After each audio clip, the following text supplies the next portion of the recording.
दरिया बनी, जो अल्लाह के सजदा करने के लिए सजदागाह बनी, उस जमीन की खासियत जो अता की वो फजल ने मजलूम करबला ने जमीन करबला को खरीद के अता की।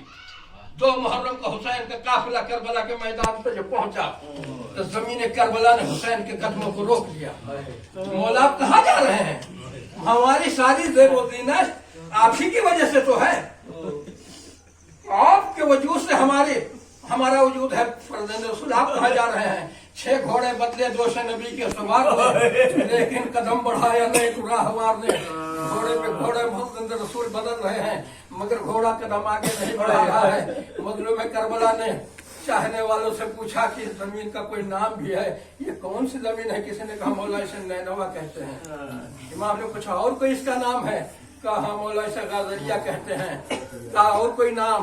कहा मौला इसे सत्य फरात कहते हैं। पूछा और कोई नाम? कहा मौला इसे गाजरिया कहते हैं।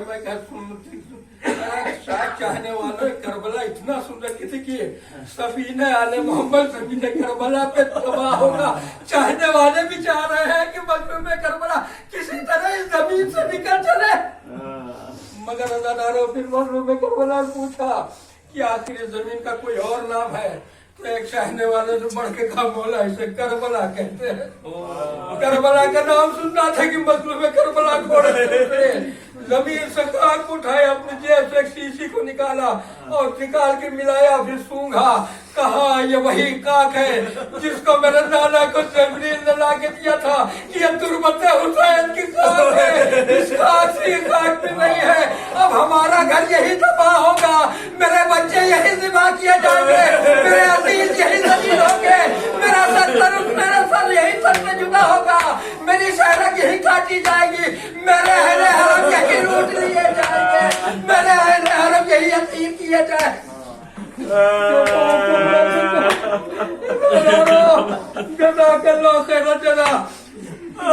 करबला ने खाक को उठाने के बाद सूंघने के बाद डाल दिया। आवाज भैया पास बेकारी अकबर मेरा सफर तमाम हो चुका, नाके बिठा दिए जाए, महफिलें उतार दी जाए, खैमे लगा दिए जाए, बीवियों को खैमे में भेज दिया जाए।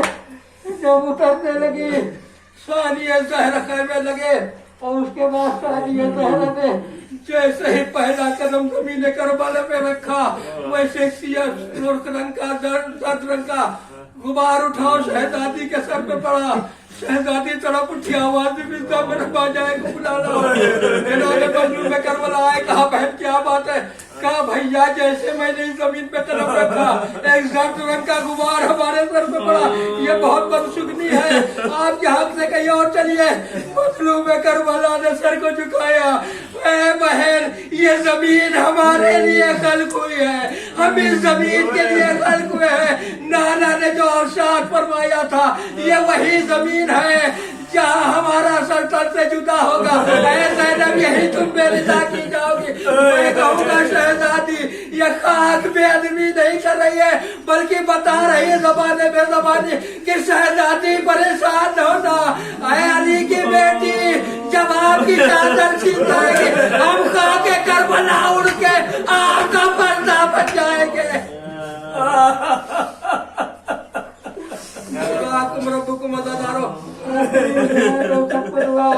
मजलूम करबला ने करबला में उतरने के बाद सबसे पहला जो काम किया, कहा इस जमीन के मालिकाने अराजी को और इनको बुलाया जाए।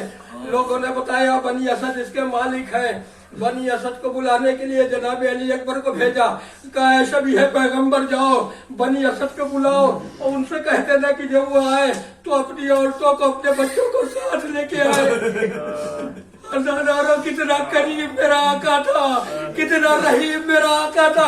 जाते जाते मजलूम करबला ने हमको आपको फरामोश न किया, चाहे वो आखिरी वक्त हो या करबला में पहुंचने का वक्त हो।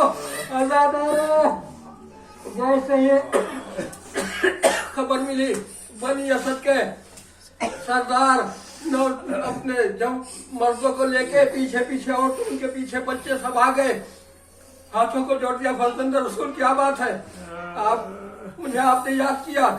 कहा सुना है ये जमीन आपकी है। कहा ये जमीन मेरे हाथ पर रोक कर दो।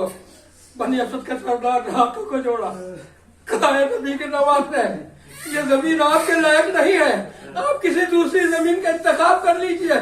मैंने अपने बुजुर्गों से सुना है कोई नबी वाली ऐसा नहीं गुजरा है जो इस जमीन से गुजरा हो किसी मुसीबत में गिरफ्तार न हुआ हो। लिहाजा इस जमीन का इरादा आप तर्क कर दीजिए, ख्याल छोड़ दीजिए, किसी दूसरी जमीन का इंतखाब कर लीजिए। इमाम ने फरमाया नहीं, मुझे यही जमीन चाहिए, आप इसको मेरे हाथ बेच दीजिए। मोल सजदे के लिए लेते हैं मक्तल की जमीन, हम जमी गैर की मिट्टी से कहाँ रखते हैं।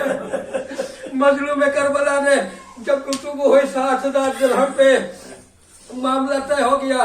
60,000 दिरहम देने के बाद बनी असद के सरदार से कहा है, बनी असद ये 60,000 दिरहम भी तुम ले लो और ये जमीन भी मैंने तुमको हिबा कर दी, मगर इतना ख्याल रखना सारी जमीन पे ज़राअत करना, हमारी कब्रों का निशान कायम रखना, और देखो जो हमारा चाहने वाला यहाँ आए उसको 3 दिन मेहमान रखना और हमारी कब्रों की जियारत करा देना। जाते जाते मेरा मौला करबला पहुंचते जो सबसे पहली फिक्र थी तो हमारी आपकी ज़हरा के लाल को फिक्र थी कि मेरे चाहने वाले आएंगे, वो किसी के मोहताज रहे बल्कि हमारे दस्तरखान में खाना खा के वापस जाए। तुम इससे फायदा भी उठाते रहना। हमारे जो ज़ाहिर है उनको 3 दिन मेहमान रखना। और रोज़ादारों फिर आखिरी वसीयत पर वही कहा है, बनी असद के जवान लोगों तुमसे मेरी एक वसीयत है। कहा बोला वो क्या?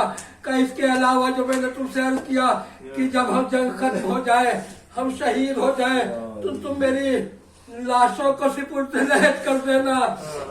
फिर औरतों से मुखातिब हुए, कहा है बनी असद की औरतों, अली रसूल के नवासे की तुमसे भी एक तमन्ना है। और तूने हाथों को जोड़ा, कहा मौला हम तो औरतें हैं, हम क्या कर सकते हैं? कहा नहीं, अगर तो हाकिम के खौफ से तुम्हारे मर्द हमारी लाशों को दफनाने में कोताही करे तो तुम पानी भरने के बहाने आना और हमारी लाशों को किसी तरह दफना देना, या तुम अपने मर्दों को गैरत दिलाना कि वो मेरी मैयतों को दफन कर दे। तुम अपने मर्दों को गैरत दिलाना कि वो मेरी मैयतों को दफन कर दे, और न माने तो तुम चली आना, किसी तरह मेरी मैयत से मुस्तक़ाल कर देना। अली का लाल रसूल का नवासा मजलूम करबला बच्चों की तरह मुखातिब हुए, कहा बचिया के बच्चों इस मजलूम की तुमसे भी एक वसीयत है। कहा बच्चों ने हाथों को जोड़ा, मौला हम तो बच्चे, हम क्या कर सकते हैं? कहा जब तुम्हारे माँ बाप हमारी मैयतों को दफनाने में कोताही करे, हाकिम के दर्शन आए, तो तुम बच्चे हो, खेलते खेलते करबला चले आना। अरे जलती हुई धूल से एक छोटी छोटी मुट्ठियों से खाके को उठा के हमारी मैयतों पे डाल देना, ताकि हमारी मैयत तपती हुई धूप में उठियाना पड़ी रहे। हाय मौला ज़हरा का लाल इतनी वसीयतें करने के बावजूद 3 दिन तक ज़हरा के लाल का लाशा बेगौर कफन तपती हुई पे पड़ा रहा।